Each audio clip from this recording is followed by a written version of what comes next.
Hello, and welcome to Crafting with Mermaid Tears. Congratulations on receiving your June box. I'm really excited to walk you through today's craft. It's going to be a fun string art craft with a mermaid tail jumping out of the ocean. The first thing that you are going to want to do is to take your board and to just use the sandpaper that you have just to file down some of these rougher edges here. Once you have no more kind of loose areas around here, areas that you might get a sliver from, you want to go on and start the painting. I have included this brown paint in here. I want mine to look a little bit more like a water wash than an actual brown background. Because of that, I also included a little bit of a cup for you, and I just filled mine with about half a tablespoon of water. And into that water, I'm just going to squirt just a little bit of my brown. So just a really little bit, and then I'm going to mix it up with the water. I still want it to be runny, you can see. And then I'm just going to water wash across the board. So you can see it's not thick, and it acts more as a stain than as a paint. So you can still see the grains of wood through it, and I like that natural look. If you don't want to do a stain and you want to just do a paint, that's fine. You can certainly go ahead and do that. So with the whole thing painted, now it's time to just leave it to dry. I'm going to cheat a little bit and use my handy dandy heat gun. All right.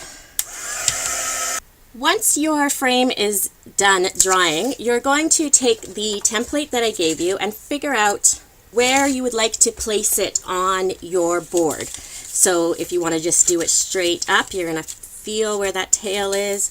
Maybe you want to do it a little bit lower down so you have some room up there. Maybe you want to do it at a little bit of an angle. That is totally up to you how you want to do it. This this blue part down here is what's going to become the sea glass waves. Obviously it's not going to be on the piece of paper, but on the board itself. That's just to give you an idea. So I think that I'm going to do mine a little bit on an angle. So now I've positioned mine how I want it. Inside your bag you've got little nails. So the first thing that I am going to do is just on the number 1 there, hammer in my nail, and I'm going to do that all the way through. You want to make sure that it's nice and secure and that you can't pull it out. As you can see, I'm not doing mine in order just because I want to anchor my corners so that it doesn't move around on me. I'm also doing mine right on the numbers. If you want to, you can do it certainly on the blue part just to guarantee that you get that shape. So with my corners anchored, I can now go through and put my nails in the rest of the numbers.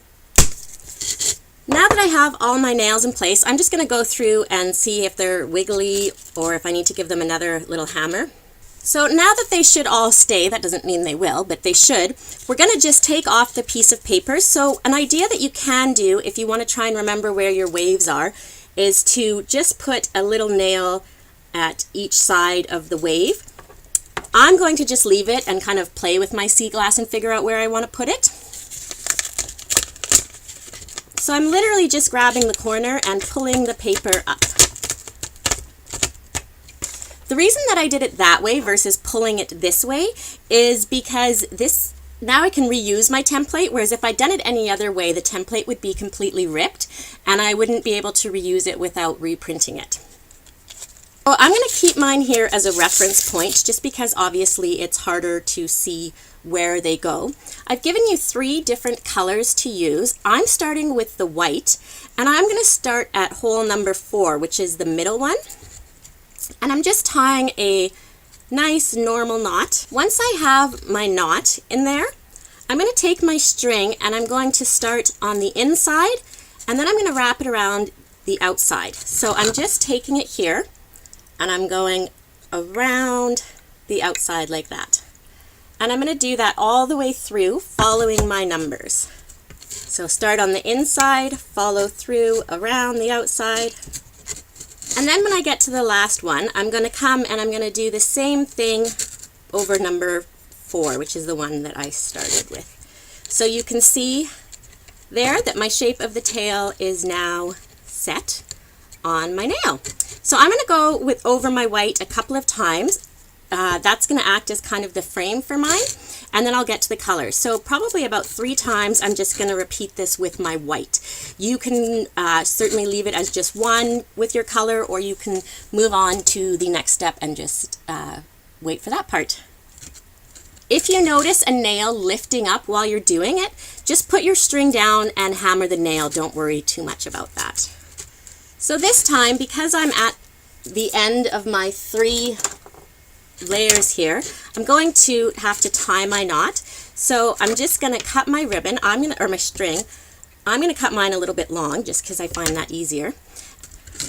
As I wrap it around the 3rd one, this time I'm going underneath the string like I would a knot. Now that I have it knotted to that, I'm going to take my longer piece here and I'm going to knot these 2 together just to make sure that they stay. And then I'm going to just cut my strings a little bit so that they're even here and don't get in the way. You don't want to cut them too short just yet because you might need them again. Now I'm going to push my layers down a little bit.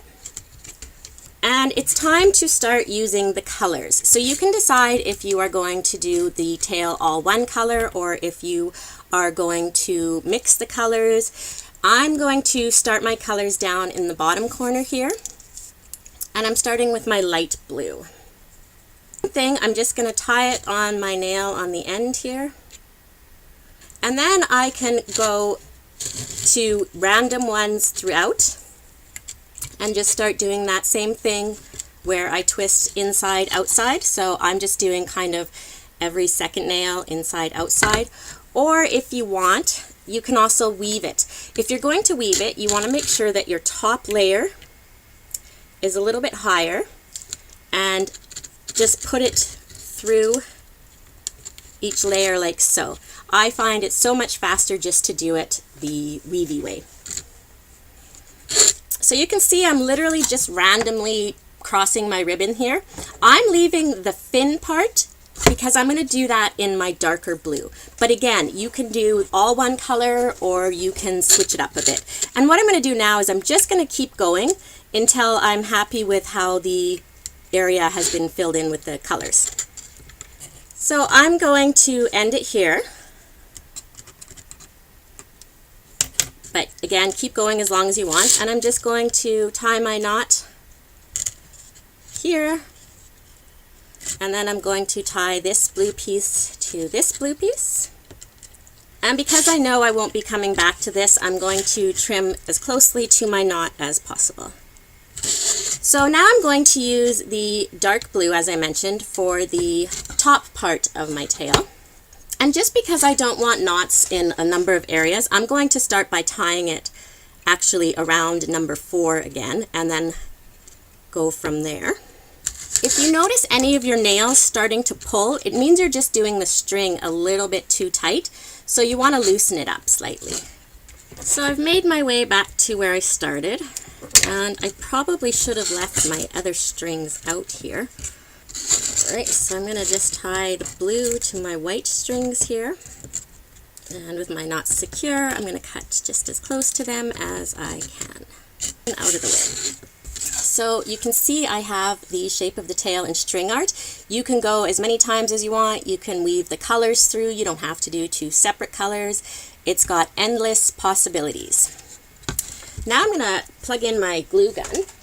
So with my glue gun heating, I'm going to take my stencil and decide if I want to do any fish anywhere. So I think maybe I will do this little guy. So you've got a pen, so you're just going to go through and give your little fish.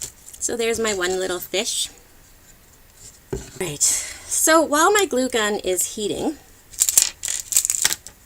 I am going to look at how I want to place my sea glass. So I always think fishies need little bubbles. So I'm going to take some of my blue and give him little bloopy bloops. Oops. And then I'm going to figure out how I want to do my waves. And again, you can look at this as a reference or just kind of do your own thing. So I've got my sea glass how I want it. So now what I'm going to do is start by blooping my little pieces up here. If you're worried about using burning your fingers, please use a pair of tweezers. Fish have their bloopies. Now I'm going to glue on my waves. So I did a couple extra little waves because I figured it would be the splash that she's doing. I've also included some glitter in your kits. You can use the glitter at different stages. You can put it on if you want it on the whole background before you dry this area here, or you can do what I'm going to do, which is apply it now. Now this part here is a little bit trickier. So you'll want a big piece of paper underneath to catch all of the glitter. And I'm going to actually try and glitter a little bit just around my edges here. So I'm taking my glue gun, and I don't want to squirt out very much. I just want to do like a really little flow of it. And then I'm just going to take my glitter and dab it on the side. Like so. So I'm going to go all around and just do my glittered edges. Actually, that works really well. If you do your pile of glitter on the piece of paper and then put the glue here and dip it in, that seems to be working really well. And there you have it. This is June's beautiful Making Waves project. I just realized that I forgot about the back. So when you're doing it, I obviously put the hanging thing on the wrong side, so it would be like this. So before you start nailing it, make sure you pay attention to the back so you know where you're putting it. I'm going to obviously have to hook on a little nail in a little screw there, but that's okay. So there you have it. Thank you so much for crafting with me with the June Mermaid Tier subscription box. I hope that you enjoyed the craft just as much as I did, and I look forward to seeing you next month. The theme for July is travel, and you will actually have the opportunity to create just a few smaller crafts, but a number of them. So I look forward to walking you through that, and I hope that you have yourself an absolutely fabulous day.